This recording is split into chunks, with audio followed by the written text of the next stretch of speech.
Yeah, thanks a lot, Partha, for this exciting analysis, including the remarks you made in the beginning, and in particular this example illustration for India is very telling. I wonder what price or value climate stability might have, which is in a way the precondition for health on this planet, but we can discuss that later. So, are there any remarks, questions? Please, go ahead first. Thank you. So this is maybe a little bit naive question from an epidemiologist to an economist, but... Epidemiologists are never naive.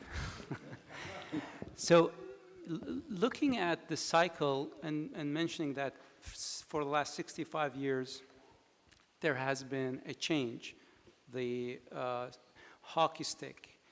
Could you then, and I truly appreciate that economists need to look at new measures other than the GDP because that makes perfect sense. Do you see this as a cycle, as the success of us dealing with health, whether vaccination, major, that we are, in a way, putting the cycle back through the depletion of the planet and the resources, that there is no other way otherwise, because we have achieved so much success in health that it's only going up, that it will be brought down through this success economically by the depletion rather than the death, which was previous to that century. Well, thank you very much. I'll be very brief. I think I can see where you're heading. Look, one of the drivers of the great success in health that we've experienced over the 65 years has been, as you say, antibiotics was, of course, the discovery of antibiotics is a thrilling word, goes without saying. And these are not, at least at the first order of approximation for the short run, are not a threat to the environment as far as I can understand, unless Dr. Arber tells me otherwise. But the success that I was recording in terms of plundering the biosphere was about the accumulation of reproducible capital. The fact that we're essentially expanding our horizons by basically destroying habitats. And that's where the real action is. Some of that is not at the expense of the antibiotics, if you see what I mean. It's the antibiotics that are responsible for that. It's our increased demand. What our chancellor would say, in some sense, our total greed for greater and greater material comfort, material goods. So that's what I was emphasizing. And I think in some sense, the subject of our conference here really points to something very interesting about the notion of wealth that I've been talking about. And that is that there is a conflict in the sense that the decline in natural capital, in this case, we're looking at now carbon concentration increase, is a decline in natural capital in the sense that if you think, see, the pollution is the reverse of conservation. So carbon emission reduces the ability of the biosphere to cope in terms of the response that we have. And what this conference is doing is to say, well, reduction in the quality of the biosphere is affecting another component of our wealth, which is human health. So we have it's an interesting causal connection between two important capital assets in my indicator. And that causal connection is something we are probably going to see happening in the near future. Presumably that's why you're here. Okay, so I need to catch up with the many people who are. So first, I think Professor Rodriguez Iturbe.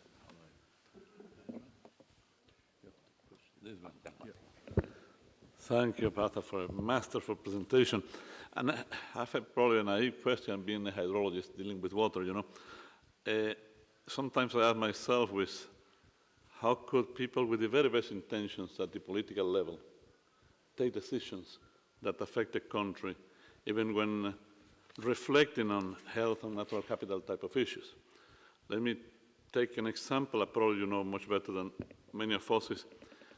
It's an example only. The master plan in India to interconnect major river basins. And some of you may or may not be aware with it, but this is gigantic engineering type of undertaking, and will connect the use and for agricultural and energy purposes and many other things, very major river basins, the whole Indian continent. And the argument has been given both in terms of you know, that the benefits and the damages that something like this would have. And just in terms of natural capital, you know, biodiversity will go down. That seems to be clear from any model that some of us have done anyway. The biodiversity will be seriously impacted. On the other hand, there could be substantial savings in groundwater that is you know, dramatically being overused in India, meters and meters down the aquifers every year. So that will improve dramatically. And other things related also to health in terms of things, because some things, there will be issues in which parts in which could probably improve the quality of the water, etc. You know.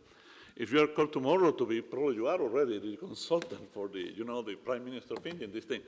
Is there any way to take a decision in things like this one, you know, very concrete plans which are very important for a nation and for even a continent in this case, in which one can proceed objectively? No, I don't think you can. I was trying to allude to that values interfere and different people have different values, and particularly when you have subjective weights like the price that you attach to various types of natural capital, you're going to have biases entering even before you start measuring. You have predispositions. There's no question about it. And at the end of the day, it's democratic institutions where, in some sense, there's a free flow. For once, free is a good thing. Free flow of opinions, and see how it pans out. We are going to, these kinds of conflicting attitudes. Of course, I'm surprised you haven't mentioned the fact that the cutting argument was going to be that it's going to be, it'll increase output in a big way. That's been the, that's the standard argument that is given for building of dams and so forth. Now, there has been, in all fairness, economists have been studying dams, have been looking at the history of dam manufacturing or construction, and have found very few dams to have been actually even economically beneficial. Sure. Exposed. I mean, after you have 50 years of data on it, let us say, and even economically, that never mind biodiversity loss or whatever.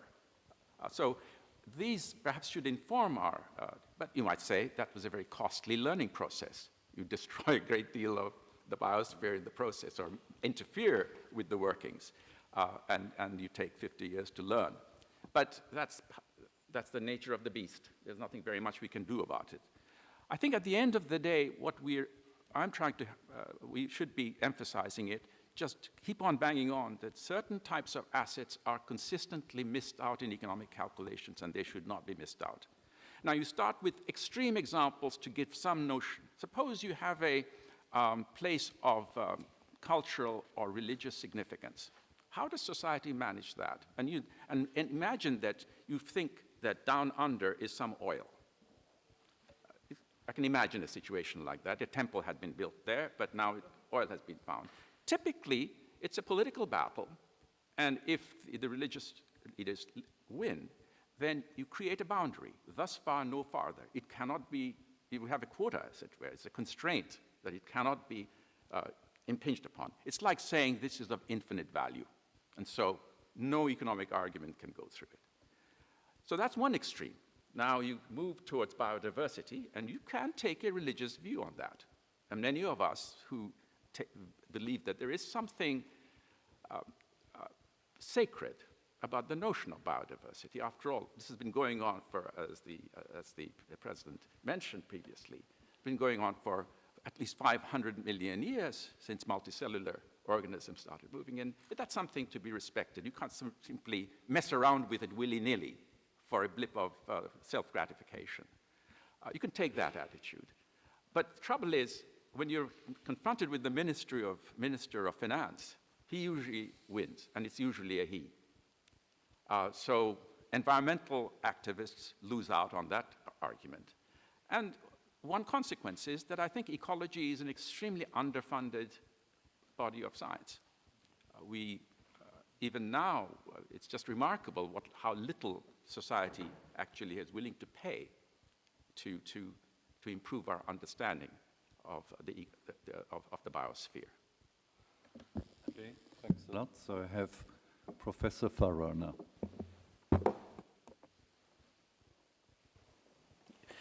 Thanks very much. If an epidemiologist was naive, then a clinician will be even more naive, so I apologize for that. But you very eloquently articulated how these two elements of health and wealth may take you in different directions. But you then used your unit as a country. Sorry? You then used your unit of looking at it as a country. In this case, it was India, but you could have used any other. What happens when those two go in different directions because the second is outsourced beyond your country? So you benefit from the health aspect, and as we go through an era of increasing nationalism and a return to a more insular approach, if you take your argument to the conclusion, then the natural thing would be to improve your health at the expense of somebody else's wealth. And in fact, that's what the colonial era did, as you know very well, for many hundreds of years. So how do we bring this back to a question of global social justice rather than nationalistic approach that you've given the data for? Thank you very much. That's fine. Yeah, you're absolutely right about that. And in a peculiar, in an odd way, this kind of welfare economics that I do becomes easier when you look at the world as a whole, because all the trans-border trades are washed out if you look at the average. They are not washed out if you're interested also in including inequality. That's for sure. But suppose you're only interested in the average, then one country's gain is matched by another country's loss, but then of course you're adding them up and the loss and the gain cancel off. So if you could do a worldwide global estimate of wealth, then it would be not quite as vulnerable to your legitimate criticism. We just didn't have that, we don't have that data. We looked at 5 countries simply to get a first-order approximation to see the countries we chose were United States, India, for obvious reasons, 2 extreme large, significant countries with different GDP, since our idea was to contrast with GDP changes. We took Venezuela was another, because it's an oil exporting country, and so forth. So that was the idea. And we had China as well because of a different political structure. But you're quite right. We miss out on these externalities, inter-country externalities through trade, for example. You're absolutely right.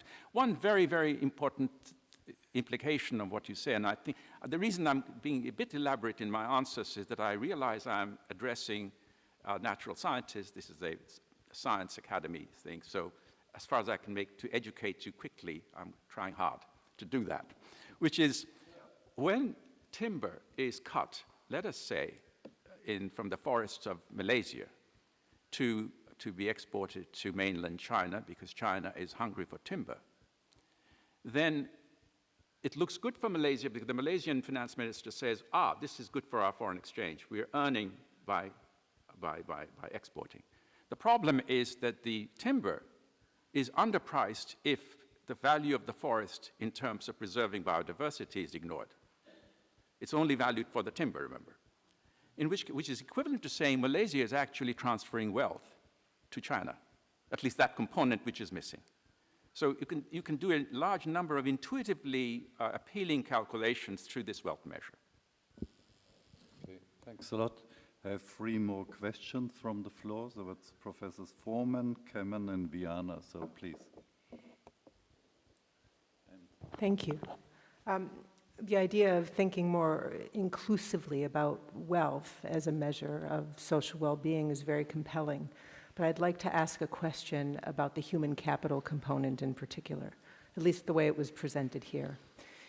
Is there in your mind a dimension of agency or capacity or capability built within that human capital model? Does it take us beyond capabilities theory in any way? Because the institutions may be in place that provide health, education, and so forth, but the question of accessibility or the cultural impediments of participating in those available institutions may become a problem. Well, why don't we take the next one as well? Yeah, let's, okay, so let's collect the other two questions, and finally Andy Haynes will have a chance, and then I'll close the list. So Dan Cameron next. Partha, I was sort of waiting and interested to know if you were going to highlight either just the cost of carbon or the social cost of carbon as a way to start to expand that conversation to look at some of these equity questions across rich and poor, but finding ways to put a value on biodiversity, as imperfect as a price tag might be for your example of the temple and the oil well. But so part A is what about that expansion? But the part B is, isn't this actually a perfect time to make that argument more publicly? We in California have worked very hard on a social cost of carbon, on life cycle assessments for all of the resources that we use. And it seems like it fits perfectly as the kind of the next stage of what might happen, for example, next week at COP23.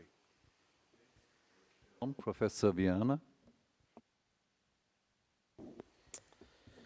Well, your framework is very compelling, and the analytical framework applies to many regions of the world. I'd just like to invite you to think quickly about the Amazon. As world food consumption increases, there's a growing demand from Brazil to produce more agricultural outputs. And this is seen as very positive from a GDP perspective. It accounts for about a quarter of Brazilian GDP, agricultural production. And so this is good for sort of the conventional economic analysis. But this is also a driver of deforestation in the Amazon. And deforestation results in forest fires. And forest fires result in air pollution. And this results in health problems. And it's interesting now that some data, which is coming up, show that air pollution in some remote areas of the Amazon are higher than those in big cities like Sao Paulo. So my question to you is, would a carbon tax be a useful approach to deal with this beast, so to use your words? Thank you very much. I'm going to work backwards. No, actually, I'm going to work from 2 and then 3 and then 1. Okay. The social cost of carbon is included in this exercise. I'm sorry I didn't circulate the paper early enough, but it's there now. We used a real underestimate at the time. Partly because our co-authors were Americans. I mean, Professor Arrow was not a problem. I mean, he was but anyway, it was $50 a ton we used. And now, the carbon is an interesting question because, and it relates to the previous question that was asked, I think, by Dr. Farrar, which is, so you're emitting, but of course it's a global public bad at the margin, okay? So you have to be careful. You're looking at the nation, so you're going to look at a component of that cost that's borne by you but what we did here was actually to include the global cost of carbon. So in a way, we were trying to, it's a responsibility of the country, we thought, and so we should do it that way. And it was an underestimate. But again, if it make it $150 a ton, which I think would be something many people would subscribe to today, it's not going to make a huge, it won't be an order of magnitude change on the natural capital side of the Indian account. It's just the health just dominates. 2 orders of magnitude is very hard to beat. So that came as a real surprise to me. The formula that I gave doesn't say anything about causality, and it relates to both the last question and the first question. The first question was about human capital. What about flourishing? Aristotle talked about flourishing, friendship. Where is it all this? It's just the education and health. What the hell? It's not exactly doing an awful lot to you. Of course, these are surrogates. To the extent that you think education enables you to make greater connections or have access to a greater body of knowledge, which is part of an Aristotelian view, then of course it's picking it up. But what about social capital? What about the fact that a community matters? It enhances, a community performance enhances. It's not missing, because what I haven't been able to emphasize because of the 25-minute constraint is that the valuation you place on the various forms of capital are influenced not only your values, but the institutional performance. To see how, it's not a mystery. Take this table here, the desk we are using. It has a value of a particular kind. We are actually using it for, hopefully, very productive use. We are talking, exchanging ideas, and so forth. Now, suppose this same table was, let us say, just for the sake of argument, and I hope I'm not insulting anybody, northern Nigeria just now, as we speak. It'll be pretty valueless in the sense it'll be converted, it'll be trampled upon. It won't have the kind of, so the social structure is relevant, hugely relevant, for the valuation of capital assets. The same table will have a different value in a society that doesn't value desks as desks. Okay? So in the wealth estimate, social capital and the kinds of points that you are making are very much there. And in an extended set of articles, I have pointed out how, if you try and model community engagement, how that impacts on the valuation exercises for wealth. Finally, the third question, you were thinking absolutely rightly of causal mechanisms. You have these components, the various types of capital assets, and you have values for them, and you are making a change to the economic system, a 5-year period, for example, 1995, 2000, and you're tracking it. How the change takes place is not being recorded in these estimates, but the change may come through something going up, something going down. But the something going up may well be causing that other thing going down, which is the point you're making, absolutely right.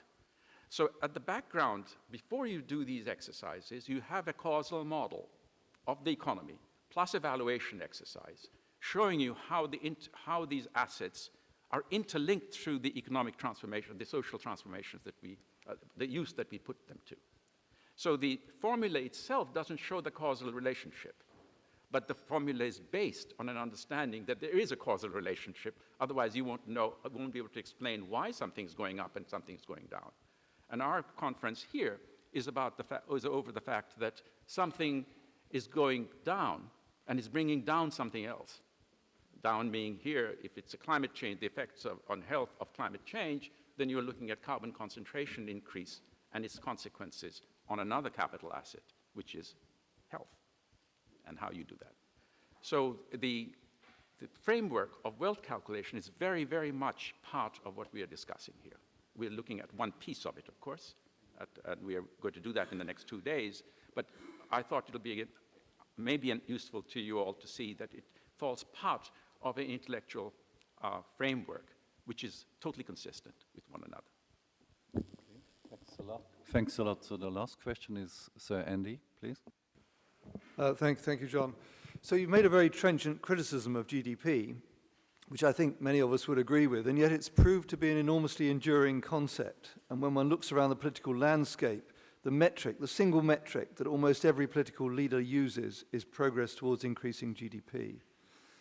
So I suppose my question really is, do you see prospects of shifting that framework, that way of viewing the economy? Are there realistic prospects of shifting that metric? And if so, how can we do that? And I suppose a linked question is about the externalities and the carbon tax that was asked earlier. It's quite striking that the concept's been around for a long time, and yet I think it's about 13% of carbon emissions are actually covered by carbon pricing mechanisms, and many of those are quite defective. So again, my question is, it's a good idea, but how does one actually advance that as a concept within the political domain? Well, thank you very much. Look, every measure that human ingenuity has created has a purpose. And I was critical of GDP simply as a anchor around which I can build this story about wealth. This is not to say GDP has no purpose. I mean, the taxpayer, the Chancellor of the Exchequer is interested in raising taxes, and he wants to find out what the incomes are if you go for income taxes. And so it's not, and GDP is a measure, remember the history of it. It was evolved during the 1930s, when 25% of factories were shut down, unemployment was 25 to 30% in the West, in the West, and you needed some indicator to capture economic activity, to record whether things have improved or not. It had a terrific motivation behind it, and somehow or the other, it got translated into a welfare index over the long run, and that was an error. That was an error. It wasn't meant to be. It was a short-run measure, and we should always measure it, I think, because it's telling us a lot of things about what the economy looks like. I mean, national accounts are not, not for the birds only. It's actually telling us a lot. So the idea isn't to eliminate it, but to not have it misused. It should not be used for sustainability analysis. It should not be used for policy analysis, even, long-term policy analysis. In fact, we don't use it for policy analysis. When we look at long-term projects, we try and estimate the social value of the project. And the social value is usually estimated as the present discounted value of the flow of benefits that the project offers. We're very used to that. Or we sometimes estimate the rate of return, social rate of return on the project, not market. Well, the present discounted value of a project, in my language, is a change in the wealth of the country. So we have been using wealth in a different guise without knowing that that's what we've been doing, okay? Because in a good project, we'll be regarding as negative when it mines the natural capital. So it'll be saying, what is the cost of that deforestation that's involved in setting up a mining company, a mining project in the middle of the Amazon? And if it does that, it's picking up that wealth aspect. Is there any hope of, so I'll translate your question, is there any hope of having parallel accounts which try and estimate wealth? And the answer again is, I think there is some. India has started one. I chaired the Manmohan Singh's commission on revising the national accounts of India, and the secretary of the commission was the chief statistician. He's still the chief statistician of the government of India. So it's in safe hands. And it was very important to point out that you do not try and say, well, we are now going to move to wealth accounts. It'll fall flat. What you want to do is, first of all, have a parallel set of accounts. Secondly, you don't start doing it by saying, now here's wealth in the way I did table 1. You start by looking at little pieces of that wealth and try and refine it. Value the forests, for example. Value the wetlands. Except in a very rudimentary way. Governments don't even know the topography of their country. No finance minister actually has much clue. I mean, he may know something about miles of roads in the country, because that comes in with transport and GDP and so forth. But much of natural capital is missing from that, from a description of the national account. So there is some hope, but I don't know which other countries will pick it up. Thanks a lot. The fact is that the whole GDP thing is still dominating the public mood.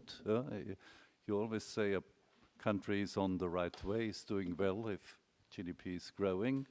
So that's a big debate for Italy. It's a big debate for everybody.